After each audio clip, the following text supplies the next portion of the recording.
Le bureau du loisir.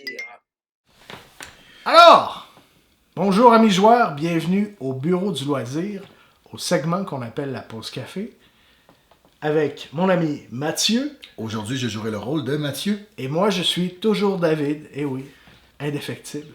Alors ça, c'est la partie où on vous dit un peu ce qui s'en vient dans les prochains jours sur la chaîne YouTube. Oui. Premièrement, Mathieu, on a fait un premier vrai essai du jeu Darwin's Journey. Oui, bravo, bel accent. Oui. Darwin's Journey, Alors, pour nos auditeurs français. Voilà. Notre auditeur français, si Notre y en a peut-être. Didier, si t'es là, Alors, on t'envoie un pouce. Alors oui, ce jeu n'est pas un mythe après presque 3 ans d'attente. un an et demi. Un an et Un an et demi d'attente. Ben, on l'a eu sur la table et on a joué, on a manipulé les composantes. Hein, On a fait une vraie partie, ça a pris du temps. Oui. Vous allez voir un peu ce qu'on en a pensé. Tout à fait. Et donc, regardez la capsule pour savoir quelle note même on lui donne comme première note, première impression. Sinon, sur la chaîne bientôt, dans le cadre de notre premier segment, l'employé du mois, on va interviewer Guillaume Boudreau, qui est le concepteur du jeu Ruse. Très excité de ça. Oui, et qui va être lancé bientôt sur Kickstarter dans les prochains jours. D'ailleurs, si vous avez des questions que vous aimeriez qu'on pose au designer du jeu, M. Boudreau, n'hésitez pas, on pourrait peut-être les incorporer dans notre entrevue. Et dans le cadre d'un autre segment qui s'appelle Consultation gratuite, je vais jouer un peu au sommelier de jeu et on va répondre à la demande d'une abonnée. Très enthousiaste, Oui. qui nous a demandé des suggestions de jeux pour des enfants en bas âge, Oui.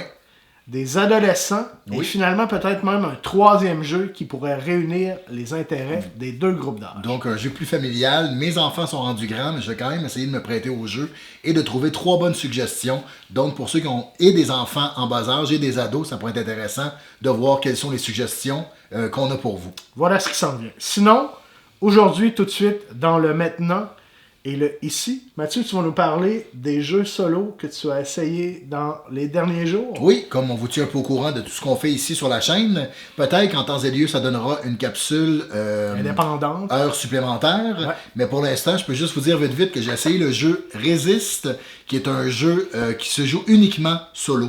Donc, on peut pas jouer à deux à ce jeu-là. C'est un jeu avec la thématique, en fait, on incarne la résistance sous la dictature de Franco en Espagne durant la guerre civile là, dans les années 30, si je ne m'abuse, David. Ouais. Ouais. C'est fin 30, là, tu sais, la montée du fascisme, ça correspond un peu à ça. D'ailleurs, je me suis demandé, Mathieu, Oui. est-ce qu'il faut avoir des connaissances historiques pour apprécier le jeu? Non, il faut pas de connaissances historiques. Faut plus, en fait, aimer souffrir, parce que c'est un jeu qui est très difficile. Punitif? C'est assez punitif. C'est un deck building, un jeu de construction de deck. Il y a 2 façons de jouer nos cartes là-dedans. On a des cartes qu'on va soit utiliser et qui vont revenir dans notre paquet, ou soit qu'on les joue, ils ont un pouvoir un petit peu plus fort, mais à ce moment-là, on se débarrasse. Et notre but, c'est d'avoir toujours quand même des personnages dans notre deck.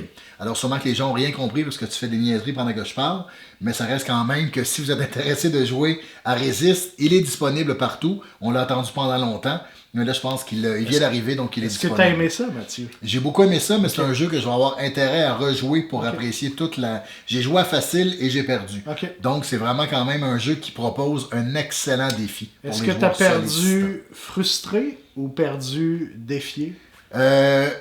Je connais très peu la frustration, mon David. C'est là où on diffère beaucoup, moi et toi. J'ai aimé le défi, mais je pense que je l'ai trouvé difficile, mais j'ai eu beaucoup de plaisir à jouer. Je trouve que c'est une mécanique vraiment intéressante.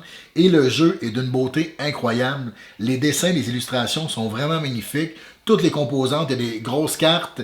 On a vraiment l'impression que c'est très immersif aussi, en étant juste un jeu de cartes, en fait, grosso modo. Là. Ok, super. Ouais, je le recommande vraiment, puis j'ai hâte d'y rejouer. Maintenant, ici, une pochette très réaliste comme illustration, Mobile Market. Oui, je ne parlerai pas des illustrations pour celui-là, parce qu'on peut voir ici tout ce qui se passe. Il y a des gens qui détestent ça, il y a des gens qui aiment ça. C'est un jeu dans la même famille que Smartphone Inc., pour les gens qui le connaissent. C'est un jeu, c'est comme la version carte de Smartphone Inc. Ok. C'est un jeu où tu joues une compagnie de téléphonie cellulaire, en fait, et tu dois essayer de vendre le plus de tes téléphones possible. C'est un jeu économique, donc de finir avec le plus d'argent. En fait, l'argent est représenté par des points. Les points de victoire, c'est l'argent. Et donc, il faut que tu joues, il faut que tu manipules un peu le marché pour essayer soit de vendre beaucoup de téléphones pas chers, vendre moins de téléphones, mais des produits plus spécialisés, donc plus chers. C'est un jeu où il est possible de gagner de plein de manières différentes. Puis ça, c'est pas un solo à proprement parler. Là. Non. Je vois que ça se joue de 1 à 4. Moi, je Toi, l'ai tu l'as essayé en solo. En solo. Puis contrairement à Smartphone Inc., lui, s'arrête juste à 4 parce que l'autre peut jouer jusqu'à 5. Okay. Donc, je pense plus que ce qui ferait que je jouerais plus à l'un ou à l'autre, c'est vraiment le nombre de joueurs qu'on a autour de la table. Sinon, le jeu est très similaire? Ça se ressemble quand même beaucoup. Je te dirais que lui, il est plus intéressant. Il est sorti en deuxième, donc il a peut-être été réfléchi différemment aussi. Des trucs qui marchaient moins bien dans la première mouture marchent mieux dans celle-là. Mais c'est un jeu qui est vraiment, vraiment agréable. En tout cas, en solo, Steve Junior, parce que c'est un peu Steve Jobs, l'ennemi de l'intelligence artificielle est nommé Steve dans Smartphone Inc. Et là, c'est Steve Junior dans celui-là. Mais propose quand même un bon défi. Mais j'ai quand même gagné. Je peux dire quand même que j'ai gagné la première partie. Ta première tentative, tu as réussi à battre Steve Junior. Steve Junior, exactement. Sinon, ici, on voit Forest of Pangaea. Oui, les forêts de Pangaea. Qu'on a déballé publiquement, qu'on a fait un unboîtage public. Exactement. Qu'est-ce que tu en as pensé par-dessus le fait que ce soit des très belles composantes? Très belles composantes, très belles illustrations, on leur dira pas encore. Le jeu a proposé quand même un bon défi en solo. En fait, il est très différent du mode à 2 joueurs, donc j'ai hâte de jouer au mode à 2 joueurs parce que dans le mode à 2 joueurs, on joue tous des esprits qui essayons de bonifier la forêt, d'essayer de la rendre plus belle, plus riche, plus de répandre la forêt. Et en solo, c'est pas ça. En solo, non. On joue contre un esprit qui essaie de corrompre la forêt. Fait qu'on est un peu dans un film de Miyazaki. C'est comme si un esprit diabolique qui essaie de corrompre, donc de pourrir, de faire décroître la forêt, l'amener vers sa déchéance. Et nous, on doit essayer d'éliminer cet esprit corrompu-là. Donc, ça sonne, c'est peut-être l'esprit corrompu qui est tanné qu'on parle de lui. Peut-être. Voilà.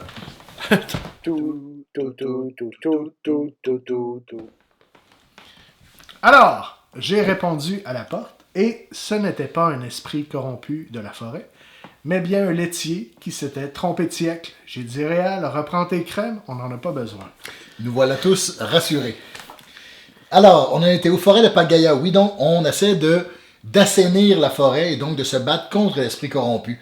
Fait que notre but, c'est d'enlever tous les symboles, les marqueurs de corruption qu'il va avoir répandus dans la forêt, de reprendre ces espèces de petites graines avec lesquelles il va faire pousser les arbres et de les remettre sur son plateau. Fait que c'est un peu l'inverse de normalement dans ce jeu-là. Ouais, c'est très intriguant, ça, quand même. Ouais, on essaie d'habitude de placer sur le plateau ce qu'il y a sur notre plateau personnel, sur le plateau central. Mais là, dans ce cas-là, on essaie de remettre ce qu'il y a sur le plateau central sur le plateau personnel de l'esprit corrompu. Est-ce qu'on dirait que ça va jusqu'à 2 jeux dans la même boîte? Ça doit ressembler à ça. C'est pourquoi j'ai hâte d'essayer la version à 2, 3 ou 4 joueurs. Mais c'est pas facile, la vie, de trouver du temps et tout ça. Non, mais Tu nous comprends, mi-joueur, hein?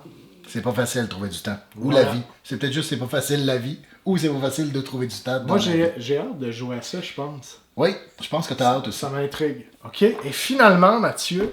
En fait, ça, c'est pas un jeu auquel j'ai joué dernièrement, quoique je l'ai essayé il y a peut-être 1 mois. Mais c'est un jeu que je trouve qui mérite de l'amour parce que c'est un jeu très simple. Ça t'a beaucoup enthousiasmé. Ouais, je suis très enthousiaste par rapport à Orical, que ça s'écrit Orichal, qui me semble que j'ai entendu Bruno Catala dans une autre entrevue lui-même dire que ça se prononçait à Orical. Le designer, là, pas n'importe qui. Là. Voilà. Donc, c'est un jeu de placement de tuiles, en fait. C'est qu'on va aller chercher des tuiles. Et quand on prend une tuile, on prend aussi une carte. Et sur la carte, il y a une action. Fait qu'à la fois, on place la tuile sur notre plateau personnel, qui est une espèce de territoire, notre carte personnelle, en fait. On va placer la tuile. Et en plus de ça, on va avoir une action qui va venir de la carte qui était sous la tuile. Donc, c'est un jeu où il faut essayer d'arriver à 5 points de victoire. Le premier qui arrive à 5 points met un terme à la partie automatiquement. Et donc, c'est très très beau, c'est très coloré et c'est très simple à comprendre. Il y a 2 ou 3 affaires qu'on peut faire quand c'est rendu à notre tour.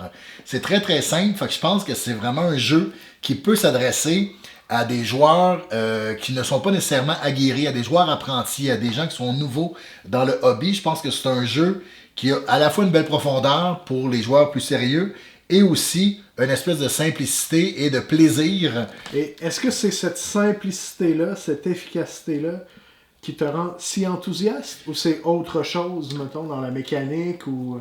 Il y a quelque chose de... On dirait que c'est cette simplicité-là qui me rend enthousiaste. Le matériel est vraiment très beau aussi. Il y a comme un plaisir à manipuler ces grosses cartes-là. Les tuiles aussi sont très épaisses, sont comme en bon carton. Et au niveau des couleurs du jeu aussi, et l'ambiance, on est dans la Grèce antique. Il y a quand même quelque chose, on combat des monstres mythologiques. Tu l'as fait en solo lui aussi. Hein? Non, je l'ai joué à 3 joueurs. Ok. Ouais, mais pas avec toi, David. Non, c'est ça, t'as le droit, ça se peut. Je ne l'ai pas fait en solo parce qu'il n'y a pas de mode solo qui vient dans la boîte. Il y a un mode solo qu'on peut télécharger, je pense, maintenant sur le site de Catch Up Games. Et donc, c'est un jeu de Bruno Catala et Johannes Goupy, illustré par Paul Maffaillon. Et c'est un jeu que je recommande, puis je trouve qu'il mérite de l'amour parce qu'il est sorti en 2022 et on dirait qu'il n'y a pas eu une très grande popularité. C'est pas juste les nouveautés là, qui sont intéressantes. Non, c'est ça. D'ailleurs, là, c'est un peu semi-secret. Non, c'est pas un secret. On a l'intention de faire aussi une vidéo prochainement sur un jeu là, qui date déjà de quelques années. On n'a pas encore choisi lequel, mais des jeux qu'on peut encore acheter au magasin. Oui, dans le segment qu'on appelle rétro-projection. Voilà. Donc, de mettre le focus et la lumière sur un jeu, mais qui n'est pas un nouveau jeu. Donc, de ne pas être dans le culte de la nouveauté à tout prix. C'est important aussi. On vous dit en finissant, n'oubliez pas de vous abonner, hein, de vous amuser le meeple tout le temps, de vous le shaker. Shake-toi le meeple. Ouais. Voilà. Et à bientôt. Porte-toi bien, mes joueurs. Et Didier, je pense à toi, mon grand.